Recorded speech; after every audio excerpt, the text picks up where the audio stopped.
Joining me from Detroit is Everett Cook. He's an editor at Axios Local. Everett, it's great to have you on the show. Millions of sports fans filling out their brackets if they haven't already. Walk us through the basic do's and don'ts that people need to know. Kristen, good morning. Thanks for having me.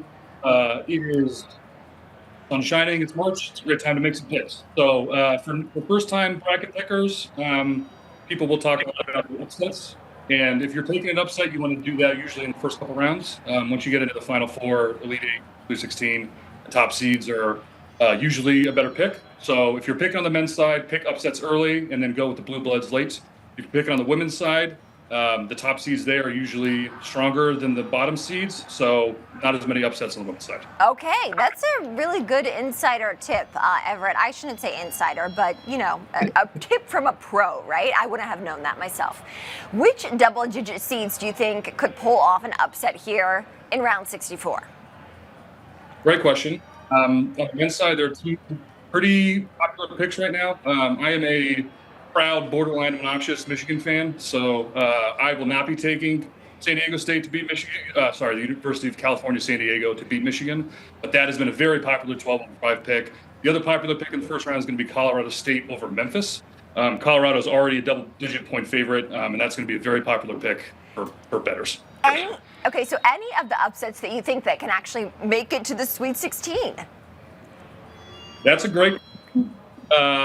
Here, there's a couple, right? I think not quite a double-digit seed, but I would say St. Mary's as a number 7 seed is really interesting. I also love Gonzaga as an 8 seed, so not quite double-digit. The kind of common wisdom this year is that the top seeds are a lot stronger than years past. So I don't know if this is quite the year for a Sweet 16 or a lower seeder team to make the Sweet 16, but I love Gonzaga and I love St. Mary's. Okay, good to know, Gonzaga and St. Mary's. What are some of the biggest storylines you think that could evolve during this year's tournament?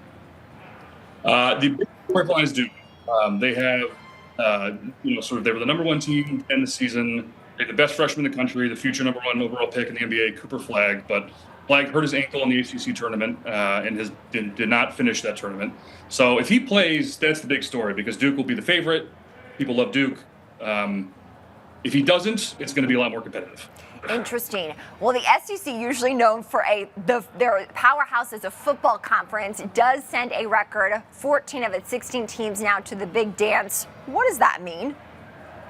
That's a great question. I was in a news thing yesterday. We talked about this. Is this the change of the tide from the SEC, basketball conference, not a football conference? I don't know if I would go that way, but 14 out of 16 is an NCAA tournament record. Very impressive. And not only that, but they have some firepower at the top. Auburn and Florida are both really, really strong teams. So, again, Duke is going to be the popular pick this year, but if you're picking another team, the SEC is going to be a good conference to do it from. Who takes it all home, cuts down the nets when it's over? I actually want to know for the men's and the women's side. I thought this all day yesterday. I wanted to have a really strong pick here.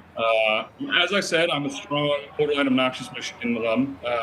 And even me, it kills me to say this. I hope none of my friends are listening. I think Michigan State could win the national championship this year. They have a really, really strong roster. Coach Tom Izzo, they lost the Big Ten championship, and he walked off the court with a little smile on his face, and that's a little scary, right? Because that means he's got his team in the right spot. So I do think Duke is the chalk pick, but if I'm picking anybody else, it's Michigan State. And then on the women's side, South Carolina, easily the best team in the country. They've won 2 out of the last 3 national championships. They have something like 10 All-Americans on their roster, easily the best roster in the country. But if I'm taking another team, UConn is a 2 seed, or Notre Dame is a 3 seed. I'm glad that you talked that through because we know Dawn Staley, of course, the head coach at South Carolina herself, is a powerhouse. And when they won the national championship last year, she, along with a few of her players, rang the opening bell here at the Stock Exchange, Everett. But Paige Becker, she is quite the standout on UConn, right? Absolutely. Potentially the number 1 pick in the WNBA draft coming up. Incredible playmaker, shot maker. She's also joined by Ozzie Fudd, who is arguably maybe not as good as Becker's, but she's in that range of top 10 WNBA draft picks. So UConn is a 2 seed, a little surprising. And if there's any team that can kind of has the talent to pull it off, it's UConn. All right, that'll be a good one to watch. We talked about the powerhouses, obviously usually reigning supreme on the women's side, as you mentioned. I want to know in terms of other big names, especially in Notre Dame. You mentioned that they do have some strength this year. Yeah, on the women's Notre Dame, again, I keep talking about the WNBA draft, but that's in April, right? And it's kind of an easy way to evaluate some of these college teams. Notre Dame has two of potentially the top 5 picks in the draft in Hannah Hidalgo and Olivia Miles. And again, when they were picked as the 3 seed, there were some internet sleuthers looking at the video of that selection and being like, oh, they don't look that happy. So, if you're looking for a team with talent that maybe is a little chip on their shoulder, Notre Dame could be a fun pick. Any players that you think will be elevated to household names during the tournament? Great question.